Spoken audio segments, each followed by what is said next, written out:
ദേവ്യാനിയുടെയും ആദർശിൻ്റെയും നാളത്തെ പ്രൊമോ റിവ്യൂയിലേക്ക് എല്ലാവർക്കും സ്വാഗതം. അങ്ങനെ നമ്മൾ ദേവ്യാനിയാണെങ്കിൽ നമ്മൾ അഭിക്കിട്ടാണെങ്കിൽ പണി കൊടുത്തോണ്ടേ ഇരിക്കുക കേട്ടോ. അപ്പം നമ്മൾ അഭിയാണെങ്കിൽ ദേവ്യാനിയുടെ സാരിയൊക്കെ തേച്ചുകൊണ്ടിരിക്കുക കേട്ടോ. ആ സമയത്ത് നമ്മൾ നവ്യാണെങ്കിൽ ഇങ്ങോട്ട് വരുന്നുണ്ട്. നവ്യക്കാണെങ്കിൽ ഇത് കണ്ടിട്ടാണെങ്കിൽ ദേഷ്യം വരുന്നുണ്ട്. അപ്പം നവ്യ ചോദിക്കുന്നുണ്ട്, നീ എന്തിനാണ് അഭി ഈ സാരിയൊക്കെ തേക്കുന്നതെന്ന് ചോദിക്കുമ്പം നമ്മൾ അഭി പറയുന്നുണ്ട്, അത് ഞാൻ തേക്കുന്നത് അമ്മായിക്ക് ഭയങ്കര ഇഷ്ടമാണ് അമ്മ, അതുകൊണ്ടാണ് ഞാൻ സാരി അമ്മായിട്ട് തേച്ച് കൊടുക്കുന്നതെന്നൊക്കെ പറയുന്നുണ്ട് കേട്ടോ.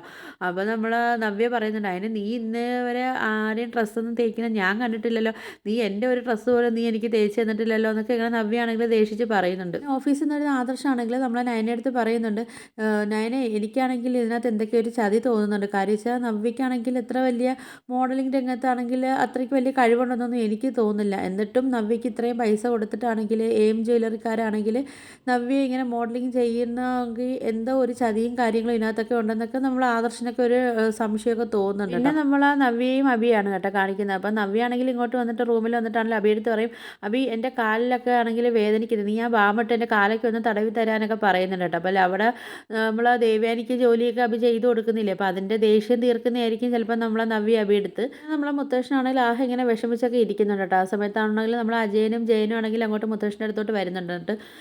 പറയുന്നുണ്ട് ഇങ്ങനെ ഇത്രയും ബിസിനസ്സിലാണെങ്കിൽ നമുക്കിപ്പോൾ ഒരു തകർച്ചയൊക്കെ സംഭവിക്കുന്നു, ഇപ്പോൾ ആദ്യമായിട്ടാണല്ലോ എന്നൊക്കെ ഉള്ളൊരു വിഷമത്തിൽ ഇങ്ങനെ മുത്തശ്ശനൊക്കെ ഇങ്ങനെ പറയുന്നുണ്ട് കേട്ടോ. അതിൻ്റെ മുത്തശ്ശൻ പറയുന്നുണ്ട്, ഡേവിഡൊന്നും അല്ല ഇതിൻ്റെ പിന്നിൽ, എന്തായാലും നമ്മളറിയാത്ത എന്നാൽ നമ്മളെ സംബന്ധിക്കുന്ന ആരോ ഒരാളാണ് ഇതിൻ്റെ പിന്നിലിരുന്നിട്ട് ഈ കാര്യങ്ങളൊക്കെ ചെയ്യുന്നതെന്നൊക്കെ ഇങ്ങനെ മുത്തശ്ശനും ആണെങ്കിൽ പറയുന്നുണ്ട് കേട്ടോ. അപ്പം നമ്മൾ ആ മുത്തശ്ശനാണെങ്കിലും ആദർശനാണെങ്കിലും ഒരുവിധമൊക്കെ സംശയങ്ങളും കാര്യങ്ങളൊക്കെ ഇപ്പോൾ എയിം ജ്വല്ലറിക്കാരെ കുറിച്ചൊക്കെ വന്നിട്ടുണ്ട് കേട്ടോ. പിന്നെ കാണിക്കുന്നത് നമ്മൾ അവന്തികയാണെങ്കിൽ ഇങ്ങനെ അമ്പലത്തിൽ പോയി പ്രാർത്ഥിക്കുന്നുണ്ട്. എൻ്റെ ആഗ്രഹം പോലെ മൂർത്തീസ് ജ്വല്ലറി ഉടനെ എന്തായാലും അത് എൻ്റെ പതനം കാണണമെന്നൊക്കെ പറഞ്ഞിട്ടാണ് നമ്മൾ അവന്തികയാണെങ്കിൽ ഇന്നിങ്ങനെ പ്രാർത്ഥിക്കുകയൊക്കെ ചെയ്യുന്നുണ്ട് കേട്ടോ. അപ്പോൾ ഇതൊക്കെയാണ് നാളത്തെ പ്രൊമോ റിവ്യൂ ആയിട്ട് കാണിച്ചിരിക്കുന്നത്.